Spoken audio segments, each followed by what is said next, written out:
नमस्कार दोस्तों। आज मैं आपको एक छोटी सी कहानी सुनाता हूँ। एक बार एक गांव में एक राजा हुआ करता था।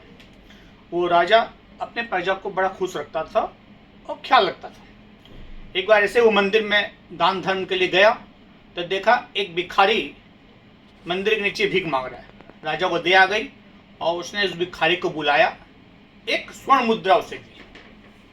स्वर्ण मुद्रा देने के बाद भिखारी उस मुद्रा को अपने पास ले गया और ऐसे करके उछालने लगा जिससे वो मुद्रा जाके नाले में गिर गई और भिखारी उसे खोजने लगा।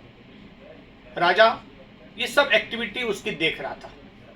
उसको फिर से दया आ गई, उसने भिखारी को फिर बुलाया, एक स्वर्ण मुद्रा और दे दी। अब की भिखारी ने क्या की, वो स्वर्ण मुद्रा ले आके अपनी फटी पॉकेट में रख लिया और फिर से जो पहली स्वर्ण मुद्रा उसे नाले में गिर गई थी उसे खोजने लगा। राजा फिर से उसकी एक्टिविटी देख रहा था। उसको लगा कि एक स्वर्ण मुद्रा कम है। उसने भिखारी को फिर से बुलाया और एक और स्वर्ण मुद्रा दे दी। भिखारी ने फिर से वही किया। दूसरी जो स्वर्ण मुद्रा मिली थी उसको अपने पॉकेट में रखा और फिर अपने स्थान पर गया और पहली स्वर्ण मुद्रा जो नाले में गिर गई थी उसे फिर से खोजने लगा। राजा बड़ी ध्यानपूर्वक उसकी एक्टिविटी देख रहा था। उसको जिज्ञासा हुई कि आखिर भिखारी को चाहिए क्या, उस व्यक्ति को क्या चाहिए उसे।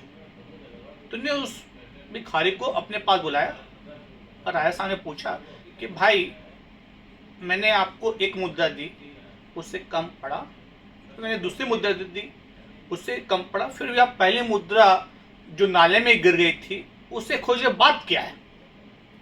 तो भिखारी क्या बोलता है कि राजा जी, ये दो मुद्रा तो मेरे पास है, ठीक है, परंतु मैं चिंतन अपनी पहली मुद्रा का ही कर रहा हूं, कहां गई। दोस्तों, आज जमाना बदल रहा है। क्या हम लोग अपनी फाइनेंशियल रणनीति, अपने फाइनेंशियल प्लानिंग पुराने जमाने की तरह कर रहे हैं कि नए हिसाब से कर रहे हैं, ये सोचने की खूब दरकार है। जरा सोचिएगा। खूब खूब धन्यवाद दोस्तों।